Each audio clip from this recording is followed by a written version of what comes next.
Voilà, je vais vous faire une petite vidéo sur la préparation d'un masque à l'argile. Vous pouvez calculer le nombre de E que je dis parce que j'ai pas du tout préparé mon sujet. Mais bref, je vais le faire quand même parce que c'est pratique de savoir se soigner à la maison un dimanche. Quand on veut prendre soin de soi, ça fait du bien d'avoir des bonnes petites recettes. Alors, je vais vous proposer un masque à l'argile blanche. L'argile blanche qui est riche en kaolinite, donc elle est très douce pour les peaux sensibles, c'est un super masque. On va rajouter de l'hélicryse italienne. L'hélicryse italienne, c'est communément, elle est appelée aussi l'immortelle. Elle est très bonne pour tout ce qui est problème de coupe rose, de circulation sanguine. Ça va apaiser toutes les petites rougeurs, etc. Elle est anti-inflammatoire. C'est aussi une huile essentielle qui est très hydratante. Donc voilà. Pour tous ces bienfaits-là, je vous propose un soin vraiment pour les peaux sensibles. Et puis c'est bon pour tous les types de peau aussi. On prend vraiment pas de risque à part à purifier sa peau parce que l'argile blanche est absorbante.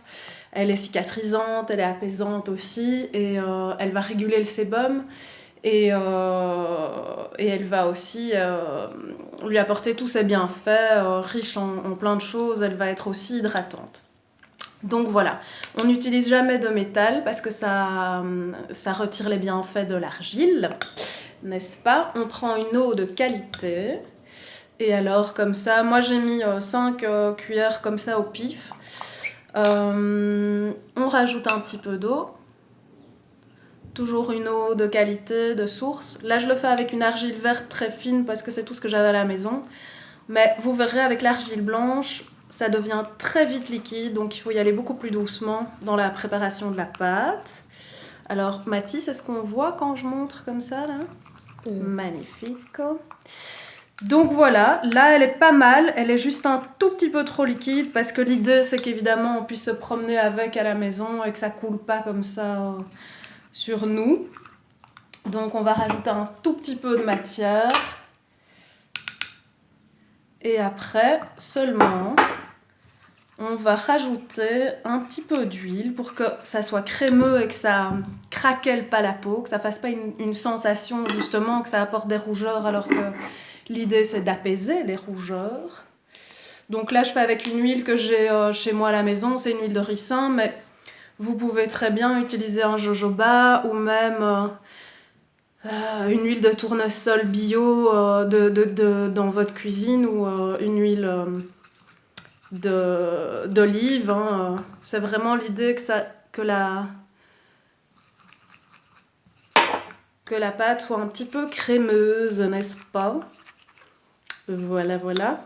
Et alors après, j'y rajoute 2 gouttes d'hélicryse italienne. Hop, voilà, il y en a 3, c'est pas grave.